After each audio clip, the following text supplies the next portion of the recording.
Hoteli zdaj sprejemajo Bitcoin kot plačilno sredstvo. Na Nasdaqu uvrščeni Murano Global Investments je sklenil delniški sporazum v vrednosti 456 milijonov evrov za gradnjo Bitcoin zakladniških rezerv, medtem ko upravlja hotele po celotni Mehiki.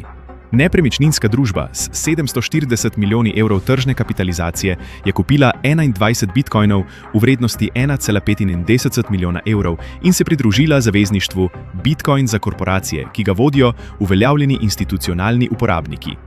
Generalni direktor Elias Sakal vidi Bitcoin kot zaščito pred inflacijo in sistemskim tveganjem ter hkrati kot krepitev družbene bilance stanja. Hotelska družba načrtuje vključitev Bitcoin plačil in nagradnih programov za hotelske goste, kar dokazuje praktično uporabo kriptovalut zunaj špekulativnega trgovanja. Tradicionalne industrije vse bolj prepoznavajo koristi Bitcoina za zakladništvo, hotelske operacije pa zagotavljajo stabilne denarne tokove za podporo akumulaciji digitalnih sredstev.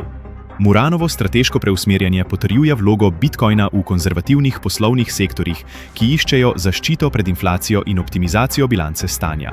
Rezervni delniški nakupni sporazum omogoča sistematično pridobivanje bitcoinov ob vzdrževanju običajnih hotelskih operacij. Institucionalno sprejemanje se pospešuje, ko tradicionalna podjetja odkrivajo koristnost bitcoina za upravljanje zakladništva in operativno integracijo.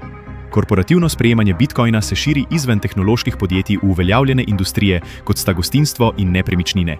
To dokazuje evolucijo bitcoina v glavno poslovno infrastrukturo.